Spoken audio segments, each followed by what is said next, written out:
Saya pribadi kalau masih ada jalan untuk kita memperbaiki dengan cara alamiah atau mungkin secara ruhiyah katakanlah, pakai itu aja kalau saya. Yang jelas orangnya itu harus yakin bahwa kesembuhan itu milik Allah semata. Itu kunci dulu sehingga dia tidak pernah meletakkan harapan yang terlalu besar kepada satu, baik orang ataupun pengobatan, itu yang nggak boleh. Kalau itu sudah mulai ada, dia udah tenang, bisa jadi nanti dia puasa dengan niat karena Allah dan akhirnya Allah sembuhkan, tuh puasa bisa menyembuhkan. Memang faktanya puasa katakanlah itu efek atau mungkin salah satu terapi yang sangat baik untuk katakanlah merusaklah sel kanker, katakanlah kayak begitu puasa.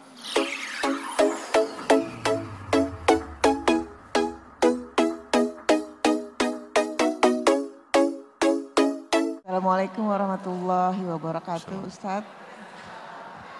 Mohon maaf, kami memang meminta waktu karena memang sebelumnya nih kami sudah ada berusaha untuk menghubungi Ustadz. Ada sedikit yang kami ingin konsultasi, cuman kami sudah sampai ke JSR juga, Ustadz. Cuman waktu itu dari pihak asisten Ustadz mungkin belum menjawab. Jadi qadarullah hari ini ada Ustadz, jadi saya minta waktu untuk bertanya langsung. Ini mengenai ini qadarullah ada. Tadi dari penjelasan Ustadz sebenarnya intinya kita paham bahwa semua penyakit itu intinya adalah masalah hati, masalah cinta, emosi yang harus kita yang harus kita perbaiki dengan iman. Cuman ini qadarullah ada adik saya Ustadz, dia kami dititipkan Allah gitu, ada ART yang kebetulan sudah hampir setahun ini kena kanker payudara. Nah kami sudah membantu sampai tahap proses pengangkatan biopsi, kemudian pengangkatan payudaranya, dan dalam beberapa hari ini akan melakukan kemoterapi. Cuman kami sendiri tuh masih ragu gitu untuk melakukan kemoterapi Ustadz, karena melihat efek yang begitu besar di diri seseorang ya, banyak efek-efek yang kita takut sekali. Nah ini kami mohon saran, kalau untuk tadi mungkin kita yang tidak mendapatkan penyakit seperti itu, mungkin bismillah kita bisa merubah ya. Cuman kalau saran dokter sendiri, kalau kita misal berkeyakinan untuk tidak meneruskan proses kemoterapi itu, apakah secara alami itu sudah ada mungkin hasil atau apa yang bisa kita yakinkan bahwa kamu bisa untuk tidak kemoterapi gitu loh. Mohon saran dokter, atau mungkin setelah ini kami minta waktu dokter bisa, Ustadz. Nah itu dia. Terima kasih. Assalamualaikum warahmatullahi wabarakatuh. Saya tadi sebenarnya malah justru mau mempersingkat kajian karena mau ke Bandung ada takziah tapi tidak apa-apa, jadi mungkin walaupun nanti ke nomor admin saya aja, nanti mungkin kita coba janjian nanti atau mungkin telepon atau apa ya, karena nggak bisa dijelaskan semua di forum seperti ini soalnya ya. Kayak kemarin juga ada waktu saya ngisi di Bogor itu, ada ibu-ibu anaknya ya umur 13-14 tahun gitu kena thalassemia. Ya sudah, saya kasih pemahaman, penjelasan dan saran-saran itu emang ya kalau di forum begini agak terbatas ya. Nanti mungkin kita coba cari waktu atau apa, telepon atau apa, nanti ke tim saya juga bisa nanti ya. Tapi tentang kemo atau tidak kemo kan itu kan pertanyaannya setahu saya yang tadi saya tangkap ya.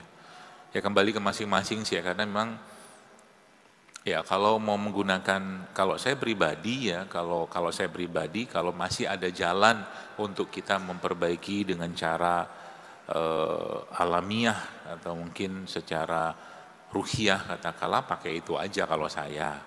Ya, tapi kan apakah kemo itu juga bermanfaat? Ya, sebagian case sih bermanfaat, sebagian case ya dengan berbagai macam efek samping dari kemo tadi. Contoh mungkin apa contoh mungkin sarannya untuk hal-hal seperti ini yang kita mulai atau kita mau lakukan katakanlah. Contoh ya, contoh. Yang jelas orangnya itu harus yakin bahwa kesembuhan itu milik Allah semata. Itu kunci dulu sehingga dia tidak pernah meletakkan harapan yang terlalu besar kepada satu baik orang ataupun pengobatan, itu yang nggak boleh. Kalau itu sudah mulai ada, dia udah tenang, bisa jadi nanti dia puasa dengan niat karena Allah dan akhirnya Allah sembuhkan, tuh puasa bisa menyembuhkan. Memang faktanya puasa katakanlah itu efek atau mungkin salah satu terapi yang sangat baik untuk katakanlah merusaklah sel kanker katakanlah kayak begitu puasa. Ya itu satu misalkan. Kemudian apa lagi? Misalkan dengan berbekam misalkan, berbekam itu yang Nabi menjanjikan ada kesembuhan di situ misalkan, itu juga bisa. Ya, tapi lagi-lagi ini ya tidak akan bisa atau sulit kita lakukan kalau lagi-lagi orang itu masih ada kecondongan kepada satu kanan dan kiri gitu loh. Jadi artinya kalau kecondongannya hanya pada Allah, Bismillah ya sudah. Misalkan dia nggak mau kemo misalnya, dia akhirnya berobat dengan udah saya benerin makan, saya cari herbal-herbal yang bisa memperbaiki kanker saya segala macam. Ternyata bismillah itu sembuh, bisa nggak? Bisa. Ya, cuman kuncinya orangnya dulu. Ya, kalau orang itu masih apalagi cemas, takut, ya gelisah gitu kan, bahwa nanti kalau nggak begini nanti begini atau repot. Ya, mau dikasih herbal kayak apapun juga nggak bisa karena memang ujung-ujungnya ya kalau dalam dirinya orang kata yang sakit itu masih tinggi harapannya pada sesuatu, ya mendingan itu disalurkan saja kalau saya. Misalkan dia yakin bahwa kemo itu nanti bisa menghilangkan katakanlah sel tumor segala macam, ya udah kemo aja gitu loh. Tergantung keyakinannya dia. Tapi kalau saya sih lebih milih ya tenangin diri dulu, mungkin sholat taubat ya, minta petunjuk sama Allah, ya sholat hajat segala macam, dan nanti biasanya akan ada petunjuk dari Allah ketika kita sudah menyerahkan semua kepada Allah Subhanahu wa taala itu ya. Apakah ada herbal-herbal yang kita bisa pakai buat kanker? Banyak banget sebenarnya, banyak sekali. Tapi lagi-lagi dia tidak akan bisa bekerja kalau orangnya itu nggak yakin. Ya. Contoh mungkin model perimpang-rimpangan ini. Kalau buka datanya misalkan, kunyit itu anti kanker nggak? Kunyit anti kanker. Temulawak anti kanker nggak? Temulawak anti kanker. Jahe itu anti kanker. Semua anti kanker. Ya. Tapi lagi-lagi kalau nggak ada keyakinan nggak bisa, susah. Ya. Bekam tuh banyak sekali testimoninya orang-orang yang akhirnya tuh kankernya itu bisa menciut apa segala macam dengan bekam, misalnya kayak begitu ya. Itu mungkin saran saya Bu sementara ini ya. Mungkin satu pertanyaan aja ya, mau jalan lagi soal. Assalamualaikum Ustadz, Afan.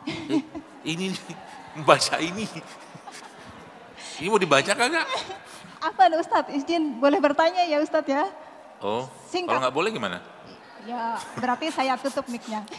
Iya silakan lah Bu, udah pegang mic. Baik, Afan. Tadi Ustadz sampaikan bahwa satu emosi yang tersimpan itu akan berpengaruh terhadap kondisi kesehatan. Nah di sini yang ingin saya tanyakan, apakah itu juga berpengaruh terhadap posisi tulang belakang yang mengalami kelengkungan atau skoliosis Ustadz, di mana skoliosis itu anak-anak kan sekarang sudah ada yang mengalami skoliosis itu, dan juga bahkan skoliosis juga dialami oleh usia sekitar 30-40 tahunan. Nah seperti Ustadz, ini apakah ada hubungan antara antara anak dengan orang tua atau hubungan suami dengan istri atau dengan saudaranya, seperti Ustadz? Mohon penjelasannya. Wassalamualaikum warahmatullahi wabarakatuh. Jawabannya iya. Apakah ada hubungannya? Iya. Karena tulang itu yang saya pelajarin ya, tulang itu kan dia yang menyokong, ya, menyokong dan mempertahankan postur kita. Ketika dia sudah mengalami katakanlah keluhan, ya, baik dalam bentuk mungkin alignmentnya dia nggak lurus apa segala macam, itu sudah pasti ada urusan yang berhubungan dengan beban kejiwaannya dia, ya. Satu, yang kedua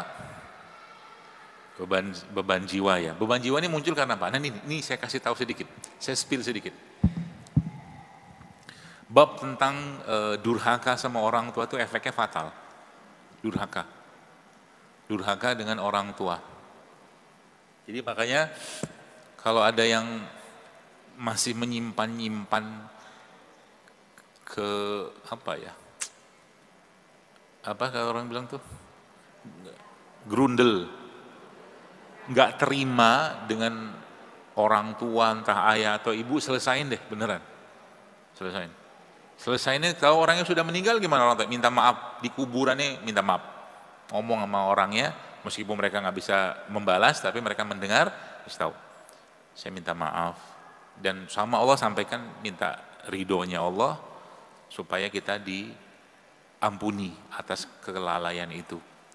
Karena orang tua itu mau kayak gimana pun juga tidak akan bisa digantikan oleh apapun. Termasuk bab tentang pertulangan ini juga ada hubungan sama orang tua. Nanti coba dicari itu anunya, jalurnya, salahnya di mana? Bukan salahnya sih, tapi hal-hal yang berhubungan dengan apa tadi tuh? Mungkin ada sesuatu yang dia masih nggak bisa terima dari orang tuanya. Istri, hati-hati nih istri. Kan Nabi itu bukan ngancem sih, Nabi udah ngasih kabar tentang penghuni neraka. Udah tahu lah itu, saya nggak mau ngomongnya. Tapi yang saya mungkin sampaikan ke jamaah sekalian adalah salah satu yang sangat mudah membuat seorang wanita itu sakit secara fisiknya adalah durhakanya dia dan kerasnya hati dia terhadap suami. Nanti urutannya tuh kan, urutannya nanti akan tampak dari apa yang dia makan. Biasa gitu. Jadi apa yang dia makan itu sebenarnya adalah cerminan dari jiwanya dia. Makanya baik-baik sama suami deh. Baik-baik sama suami. Suami, ya saya sebagai suami kan, baik-baiklah sama keluarga. Kan Nabi bilang gitu kan, bukan istri loh. Dan aku yang paling baik terhadap keluargaku, kata Nabi. Jadi makanya kalau Anda punya tanggung jawab, gak banyak sebenarnya. Suami aja, itu sudah cukup menjadi pintu surga buat Anda. Suami atau laki-laki, pusing. Banyak banget urusannya. Ya. Makanya jangan persulit lagi dengan diri Anda. Tolonglah. Pesan moral gitu. Ya karena memang setan kan akan mengubek-ubek di situ kan. Makanya innahu lakum aduwwum mubin, gini. Ini terakhir sebelum kita berpisah. Innahu lakum aduwwum mubin itu maksudnya apa? Sesungguhnya dialah musuh yang nyata buat kalian.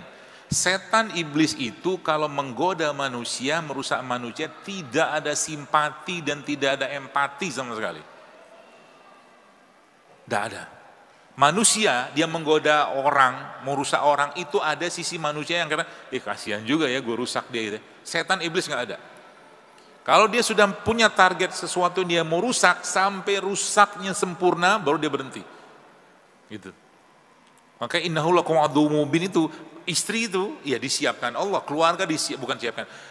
Setan iblis itu menyiapkan iblis-iblis, setan-setan pasukan mereka untuk merusak kita. Yang paling mereka itu rusak atau ganggu adalah kita punya hati ini sebenarnya kan. Makanya jangan lepas itu zikir trikul itu. Ya, entah habis sholat, kan banyak kalau kita telatenin, kita lakukan 5 kali sholat fardu saja, kita sudah 5 kali loh kul itu kan. Setiap habis sholat kita kan trikul, tambah lagi dengan pagi petang, udah trikul juga, udah 7 tuh minimal. Itu obat paling manjur untuk mengatasi penyakit yang berhubungan dengan diri kita. Ya, maka jaga baik-baik. Jadi mulai sekarang Jadi tandanya sehat seseorang itu sebenarnya apa kalau secara syariat? Hatinya tenang, nggak reaktif, orangnya lebih tawadu, lebih dermawan, lebih macam-macam. Itu berarti udah masuk tuh, udah sehat tuh bener hatinya itu.